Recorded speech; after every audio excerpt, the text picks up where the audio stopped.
Buenas noches. Mi nombre es Claudia Méndez. Les voy a presentar la actividad de este módulo 6 sobre el video educativo de infección por virus de hepatitis B. El profesor es el doctor Antonio Mata Marini. Bien, la infección por el virus de hepatitis B representa un problema de salud pública porque puede llevarnos a varios cuadros, desde una hepatitis aguda, crónica, o eventualmente evolucionar a una cirrosis y aumentar el riesgo de presentación de carcinoma hepatocelular. Se calcula que la prevalencia global del antígeno de superficie estimada es alrededor del 5%, más o menos equivale a 240 millones de portadores a nivel global, y México, como vemos en este gráfico, representa una tasa baja de prevalencia con rangos menores al 1%, como vemos aquí. Y en África es donde vemos los reportes más altos, hasta más del 10% de la población puede tener la infección. En aspectos virológicos del virus de hepatitis B podemos ver que la estructura del virión llamada nucleocápside. Este virus es un virus conformado por, en el interior, una doble cadena de DNA. Y contiene una DNA polimerasa que le ayuda en el ciclo de replicación viral. Mediante esta enzima se puede hacer por medio de un RNA mensajero, hacen la transcripción virológica. Este virus pertenece a la familia Hepatnaviridae, y dentro de esto tenemos también los marcadores serológicos. Los más importantes son el antígeno E, que lo vemos en estas partículas que están internas, se producen en la misma zona de donde se produce el sitio de lectura del antígeno core, y es un marcador de replicación virológica. También tenemos el antígeno de superficie, que lo podemos ver representado en estas en esta posición de la superficie virológica, y el antígeno core, que se encuentra en el interior. ¿De acuerdo? Entonces es una partícula bicapa de lipoproteínas formadas por lipoproteínas de las células del huésped. Están reportados más de 10 genotipos, de los cuales se les da la nomenclatura de la letra A a la J, y tienen cierta significancia clínica en referencia a la presentación de mutaciones o de tasas de respuesta virológica dependiendo del genotipo. Los mecanismos inmunes de daño hepático. ¿Cómo se produce el daño en el huésped? Los principales mecanismos de daño hepático tienen que ver con los mecanismos de respuesta inmunológica del huésped. Están mediados por poblaciones celulares de linfocitos CD4 positivos y CD8, que tienen la función de realizar el aclaramiento viral por células efectoras, haciendo funciones efectoras de citólisis y no citólisis. Esta respuesta es la principal en causar daño de fibrosis de los hepatocitos. Por otro lado, el mismo virus hace unos mecanismos de evasión de la respuesta inmune innata. Principalmente hace una disregulación de la función de las células natural killer y de interferón tipo 1, causando una persistencia virológica por ese mecanismo.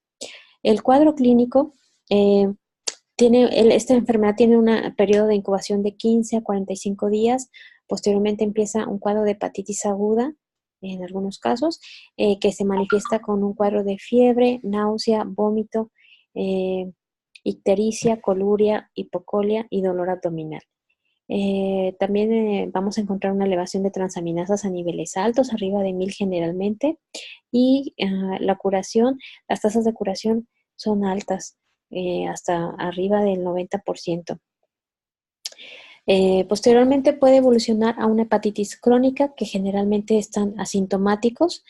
Los pacientes se detectan porque acuden a hacerse algunas pruebas de rutina, se les encuentran las elevaciones de estas transaminasas, o cuando van a donar sangre encontramos el antígeno de superficie. Esta etapa de hepatitis crónica tiene varias subdivisiones que voy a mencionar más adelante, y eventualmente, les comentaba, puede darnos cirrosis y cáncer. Las fases de la infección Tenemos inicialmente una fase de tolerancia inmunológica, donde es la primera etapa que vamos a encontrar el DNA viral en altas cifras, en altos niveles de cuantificación. Vamos a encontrar presente el antígeno de superficie, el antígeno E, pero vamos a encontrar enzimas hepáticas normales. Enzimas hepáticas normales y eh, un grado mínimo de inflamación. Este periodo puede durar años incluso, para después migrar a una fase de hepatitis crónica de eliminación inmunológica. En esta fase vamos a encontrar el DNA viral en presente, pero empieza a tener un descenso. Lo característico es que las enzimas hepáticas del ALT empieza a tener una elevación y también podemos encontrar positivo el antígeno E. Y la inflamación, si vemos una biopsia o una elastografía, hay un grado leve, moderado a severo. Posteriormente, la fase de portador crónico se caracteriza por bajos niveles de viremia, generalmente menores a 2000, con niveles de enzimas hepáticas normales. El antígeno E ya se encuentra negativo y la inflamación puede ser mínima. Estos son pacientes pues que están estables, no hay necesidad de tratamiento en esos momentos. Pero puede tener reactivaciones cuando ya las cifras otra vez de carga viral empiezan a subir arriba de 2000 y empezamos a notar nuevamente incremento en los niveles de ALT, y si ya vemos la fibrosis ya está moderada a severa, por lo que tanto tenemos que estar vigilando esta situación. Los factores de riesgo de hepatitis B incluye el uso de drogas intravenosas, compartiendo jeringas, personas que se encuentran privados de la libertad, trabajadores de salud y personas que tengan múltiples parejas sexuales sin protección adecuada. Los mecanismos de transmisión pueden ser perinatal o vertical, exposición sanguínea por hemotransfusiones de sangre contaminada, contacto sexual y exposición percutánea y de mucosas de líquidos contaminados o de sangre contaminada. Este virus es más infeccioso que el virus del VIH y puede permanecer en superficies inertes hasta por 7 días. Cuando pueden encontrar otro huésped, ahí se vuelve a replicar. El abordaje diagnóstico de un paciente, empezamos con la determinación del antígeno de superficie. Tenemos que encontrarlo por más de 6 meses para determinar que ya la enfermedad pasó a etapa crónica. Hay que revisar signos y síntomas de enfermedad hepática, historia de exposición o factores de riesgo, estado inmunológico y a los contactos que viven con él, revisar si tienen también la enfermedad. Hay que hacer pruebas de funcionamiento hepático completos, incluyendo también pruebas de función renal, marcador tumoral para cáncer de alfa-fetoproteína y descartar otras infecciones a nivel hepático y una imagen del hígado. También hay que hacer el panel serológico, que incluye el antígeno E, los anticuerpos antiantígeno E, evaluar la carga viral, evaluar si no encuentra infección por hepatitis A y el genotipo. Un paciente que tenga ALT normal con antígeno de superficie positivo, sin importar el carga viral, hay que mantener al paciente en observación, repetir las químicas y serologías y dejarlo ahí. Y un paciente que tiene elevación de ALT con antígeno E positivo y carga viral elevada, estos pacientes hay que evaluar si encontramos con cirrosis o cirrosis descompensada. En cualquiera de las dos situaciones hay que empezar a tratar con terapia antiviral y referirlo a valorar trasplante hepático en caso de que encontremos ya una cirrosis en estadios avanzados.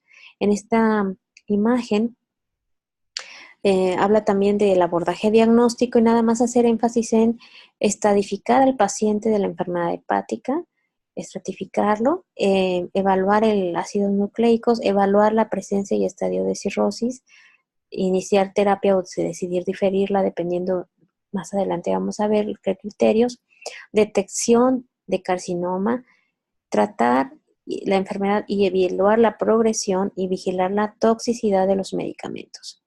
El tratamiento, nuestras metas son suprimir la replicación virológica, reducir la actividad de necroinflamación, prevenir la progresión a cirrosis y carcinoma hepatocelular, y vigilar eventualmente pues que haya una seroconversión con un aclaramiento del antígeno de superficie. Los medicamentos aprobados por la FDA para tratar esta infección incluyen el interferón pegilado, la mibudina, emtricitabina, adefovir, entecavir y telmibudina. Las guías europeas para el estudio de enfermedades hepáticas nos dicen que tratemos un paciente con antígeno E positivo si tiene hepatitis crónica cuando tengamos una carga viral arriba de 2000, elevación de enzimas hepáticas y si encontramos datos de fibrosis, inflamación moderada a grave o fibrosis significativa. En estas imágenes vemos el tratamiento, como las respuestas a diferentes medicamentos, cuando tienen respuesta viral sostenida a los niveles más altos, los encontramos con el entecavir y el tenofovir, que incluso alcanzan cerca del 80%. Sin embargo, las tasas de seroconversión del antígeno E son más bajos, oscilan alrededor del 20% con todos los medicamentos. Los indicadores de respuesta al tratamiento, de acuerdo a las guías europeas y americanas, vamos a ver que cuando no hay respuesta primaria, el descenso menor a un logaritmo con respecto a la viremia basal a la semana 12 nos va a decir que el paciente no está teniendo una respuesta primaria. Una respuesta parcial es que ocurra un descenso mayor a 2 logaritmos con respecto a la basal, pero se encuentre detectable a la semana 24 si está recibiendo la mibudina o a la 48 si está recibiendo entecavir o tenofovir. Y un rebote virológico es que ocurra un incremento del ADN virológico arriba de un logaritmo con respecto a la viremia más baja alcanzada en este tratamiento. A manera de conclusiones, puedo comentar que entre los problemas que permanecen hasta la actualidad es que no tenemos una cura completa para los casos de infección crónica. No tenemos tasas tan altas y es importante pues hacer pruebas de diagnóstico oportuno, tratamiento oportuno y vigilar casos de reactivación y buscar de manera dirigida estos casos e implementar medidas de prevención, asimismo de vacunación. Con eso concluyo la actividad del día de hoy.